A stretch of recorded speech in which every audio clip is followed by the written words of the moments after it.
made up, but by the characters and executed.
On 15th August 1947, India broke the chains of colonial rule.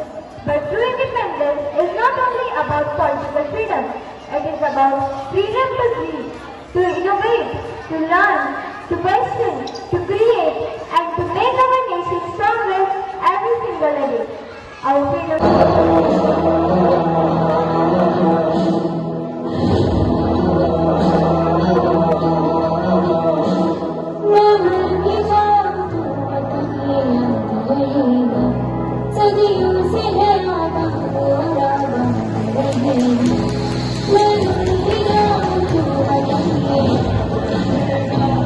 सदियों से है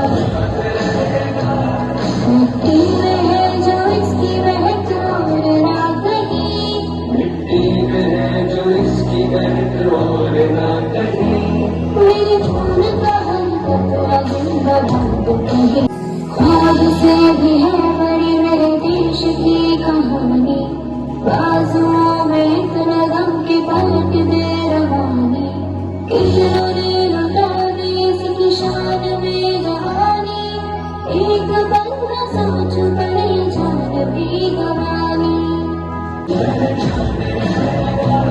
मेरे देश का तिरंगा मिट्टी में है जो इसकी महक उड़ा कहीं,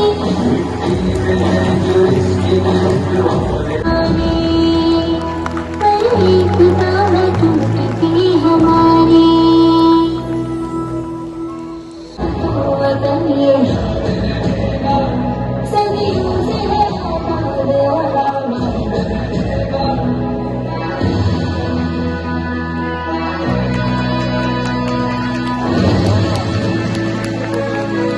और गर्व से मैं भारतीय को कह पा रही हूँ, तो याद रखिए यह लाखों बलिदानों की अमानत है। आदरणीय प्रधानाचार्य महोदया जी, शिक्षकगण एवं मेरे प्रिय साथियों, आप सभी को मेरा सादर प्रणाम। आज मैं त्रिशा राउत आप सभी के समक्ष स्वतंत्र दिवस के पावन अवसर पर अपने विचार प्रस्तुत करने जा रही हूँ। 15 अगस्त एक ऐसी तिथि जो केवल कैलेंडर का एक दिन नहीं, बल्कि हम भारतीयों का स्वाभिमान, सम्मान और स्वतंत्रता का प्रतीक है। जब आकाश में तिरंगा लहराता है तब तो केवल 3 रंगों का कपड़ा नहीं होता, बल्कि उसमें शहीदों का खून। which means to unite or join. It represents the beautiful connection between body, mind and soul. The ancient sages of India practiced yoga to develop physical strength, mental peace and spiritual awareness. With every breath and every pose, with every breath and every pose, a healthier India proudly grows, a healthier India proudly grows. Every yoga posture, with health and discipline, we move toward our goal, we move toward our goal. Our freedom fighters dream for a strong and progressive India. Our strength is about to show, is about to show. With focus in mind and courage within, with focus in mind and courage within, let the beautiful journey of yoga begin. This is a new light with every breath and strength and might. Before the sun so bright and bright, before the sun so bright and bright, with gratitude in our heart, we proudly stand, we proudly stand. And now our performance move toward peace. Together we are stronger, together we are united, together we can make India healthier, happier and stronger. With the energy of the sun, the strength of yoga, and the spirit of India, let us shine together, let us shine together. One of the world's beautiful secrets of India. The sun rises with golden light.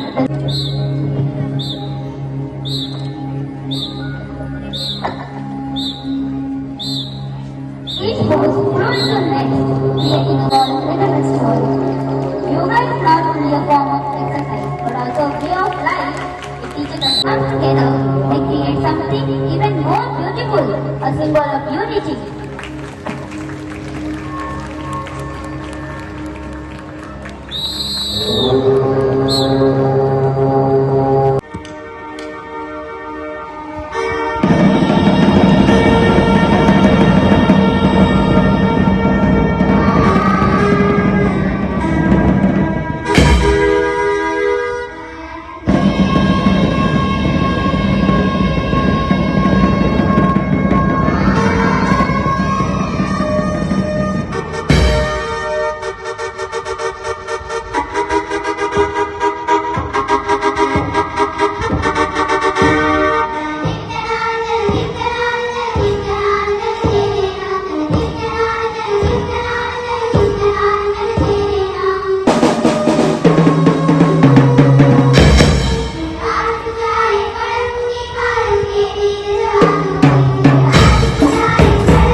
79 years and we are entering in the 80th year of independence.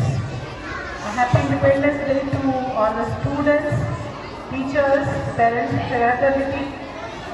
At the same time, all well-wishers. And we have our alumni also, the past students present today in huge number in the school premises. That makes us more happy. Today's program made me really speechless. What we aspired in this school to achieve, I get to see that this has been achieved to a great extent. Students learning dramatics, students being good in dance, music, instrumental, singing, speech, in all aspects of learning areas or in all learning areas they are showing excellence. And that's actually making me really happy. That reminds me that Independence Day that we celebrated in the same ground in 2014. शायद कुछ parents को भी याद होगा, जो बच्चे अभी इस साल 10th में हैं वो उस वक्त नर्सरी एलकेजी में थे, correct?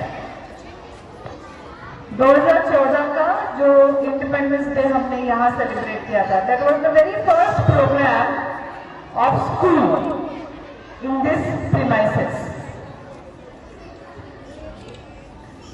And we had presentations made by students just to remind or just to mention कि उस वक्त हमारा स्कूल भी 1 अगस्त को शुरू हुआ था और बस 15 दिनों में बच्चों ने बहुत अच्छा परफॉर्म किया था. And that was the day when I was convinced. मैं कन्विंस्ड हो गई कि जरूर ये बच्चे एक्सेलेंस दिखाएंगे. जो 15 दिन में सीख सकते हैं वो जरूर बहुत अच्छा सीखेंगे. And including me, the teachers and the parents also all will agree that the students have reached to the heights in many fields. बच्चे जरूर सीखे हैं. So all our efforts, जो school, parents, community, जो efforts इन बच्चों के development के लिए ले रही है वो सब काम आ रहे हैं. Now why am I focusing on students basically? Because that's the main objective of a school to grow, to bring the development among the students. All of you might have definitely heard the presidential speech yesterday on the eve of Independence Day. She mentioned one statistic. Shrimati Draupadi Murmu ji हमारे राष्ट्रपति हैं, उनका कल speech काफी लोगों ने सुना होगा. एक बहुत इंपॉर्टेंट संख्या उन्होंने बताई and that was 65% of this India's population is below 35 age के नीचे है इस देश का 65% of population. Can you imagine how rich this country is? किसी भी देश को उस देश में जो धन है, सोना है, चांदी है, खनिज है, फॉरेस्ट है या जंगल हम जिसके कहते हैं, ये नैसर्गिक संसाधन उस देश को अमीर एक्चुअली नहीं बनाता. उस देश की अमीरी उसके लोक संख्या से होती है और लोक संख्या में भी वो भाग, लोक संख्या का वो भाग जो एक्टिव पॉपुलेशन है. एक्टिव का मतलब क्या है कि जो कार्यक्षम है, जो कार्य कर रहे हैं. जस्ट इमेजिन कीजिएगा कोई देश ऐसे हुआ ना, कुछ यूरोपियन देश जो है उनकी स्थिति अब ऐसी है कि जहां पर बच्चों का पॉपुलेशन कम है, जो एक्टिव पॉपुलेशन है मतलब 25 से 60 तक का पॉपुलेशन जो है वो भी कम है और 50% से ऊपर की जो लोक संख्या है, जनसंख्या है, वो वृद्धों की है. आप जरा समझिएगा, ऐसे देश में बच्चों की और वृद्धों की देखभाल करने के लिए भी लोग कम है। आप सोचिए कितना प्रेशर होगा वो एक्टिव पॉपुलेशन के ऊपर। बट हमारा देश अभी की स्थिति में ये बहुत ही अमीर देश है, बिकॉज जो 35 साल से नीचे की जनसंख्या है हमारे देश की वो 65% है। इसमें से ये बच्चे भी हैं जो आगे जाके एक्टिव होने वाले हैं इकोनॉमिकली, और इसमें से शायद अभी जो प्री प्राइमरी में बच्चे हैं, नर्सरी में, उनके पेरेंट्स भी इस पॉपुलेशन का, इस जनसंख्या का भाग हो सकते हैं, राइट। अब ये अंक इतना महत्वपूर्ण क्यों है?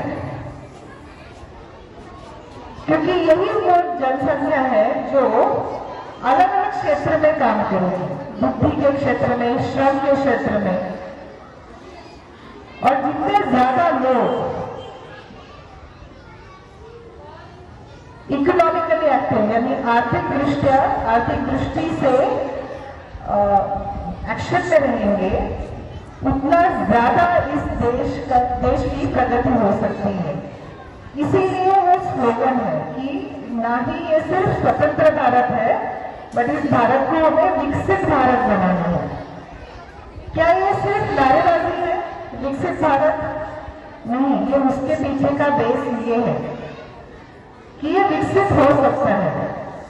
विकसित का मतलब क्या है? इसमें से काफी लोग होंगे, शिक्षक भी होंगे, कुछ पेरेंट्स भी होंगे। हम सबने जब स्कूल कॉलेज में पढ़ा तो हमने हमेशा यही पढ़ा कि भारत एक विकसनशील देश है, डेवलपिंग कंट्री है। मुझे हमेशा, मैं क्योंकि मैं सोशल साइंस की स्टूडेंट हूँ, तो स्कूल से लेकर कॉलेज, ग्रेजुएशन, पोस्ट ग्रेजुएशन सब तक मैंने यही शब्द सुना कि भारत ये एक विकसनशील देश है। मुझे एज ए स्टूडेंट हमेशा लगता था कितने साल हम विकसनशील ही रहेंगे, बट अब वो समय आ गया है कि ये विकसित बन सकता है, बन भी रहा है। क्यों? क्योंकि इसको विकसित बनाने के लिए जो प्रमुख संसाधन चाहिए, प्रमुख रिसोर्स चाहिए किसी भी देश की प्रगति के लिए, वो है ह्यूमन रिसोर्स, वो है मनुष्य संख्या, जनसंख्या। और वो अभी हमारे पास बहुत अच्छी है, क्योंकि कोई भी नैसर्गिक संसाधन अपने आप विकसित नहीं बन सकता। उसको बनाने के लिए चाहिए मनुष्य, फिर उसके श्रम चाहिए, उसकी बुद्धि चाहिए, करेक्ट। अब उस मनुष्य को विकसित बनाना हमारा काम है। उस जनसंख्या तो है, लेकिन वो तभी काम कर सकती है, बहुत अच्छे से काम कर सकती है, जब उनको विकसित करने का काम हम कर सकें। जो काम इस देश के सभी स्कूल, कॉलेजेस, सभी शैक्षणिक संस्थाएं, फिर वो स्कूल हो, कॉलेजेस हो या यूनिवर्सिटीज हो, ये सभी कर रहे हैं। और उसी काम को दिन प्रतिदिन बेहतर करने की कोशिश हम सबको करनी है। बट विद्यार्थियों को विकसित बनाने का काम सिर्फ अकेला स्कूल या कोई भी शैक्षणिक संस्था नहीं कर सकती, जब तक इन शैक्षणिक संस्थाओं को उनके अभिभावक यानी पेरेंट्स का सपोर्ट नहीं मिलता। क्योंकि इन बच्चों की जिंदगी के या दिन के, मैं कहूंगी 6 से 7 घंटे जो है वो हमारे साथ होते हैं, स्कूल के साथ होते हैं। बट 24 घंटे में से समझ लीजिएगा 8 घंटा बच्चा सोता है, तो 16 घंटे मतलब 16 आवर्स, 16 में से 6 वो स्कूल के साथ रहता है, 6 से 7 घंटे। बाकी का समय वो अपने घर में रहता है, आस पड़ोस के लोगों के संगत में रहता है। तो अगर मेरा कहना यह है कि अगर ये इन बच्चों को विकसित बनाना है, इस संसाधन को, लोक संख्या या जनसंख्या की संसाधन को विकसित बनाना है, तो ये पूरे 18 घंटे या मैं कहूँगी पूरे 24 घंटे हमें इस प्रकार से मैनेज करना पड़ेगा ताकि कोई भी नेगेटिविटी, कोई भी गलत चीज, कोई भी इनडिसिप्लिन इन बच्चों के संपर्क में ना आए। In specific, I will say the environment around these students we have to manage. We मतलब हम जो बड़े हैं, आप और हम, स्कूल और उनके पेरेंट्स, आस पड़ोस के लोग, या इन at larger scale I will say the society. क्योंकि इनका जो विकास है वो इन सभी फैक्टर्स के ऊपर, इन सभी चीजों के ऊपर निर्भर है। तो हम सभी को देखना पड़ेगा कि हम जो शब्द इन सब बच्चों के सामने बोलते हैं, जो विचार हम इन बच्चों के सामने, हो सकता है बच्चों से या आपस में, बट बच्चों के प्रेजेंस में, तो हमारे शब्द, हमारे विचार वो पोषक होने चाहिए, वो फेवरेबल होने चाहिए उनके ग्रोथ के लिए, बच्चों के ग्रोथ और डेवलपमेंट के लिए। उनके आसपास का माहौल ये पोषक होना चाहिए उनके ग्रोथ के लिए। Thank you very much and once again a very happy Independence Day to everybody. Thank you.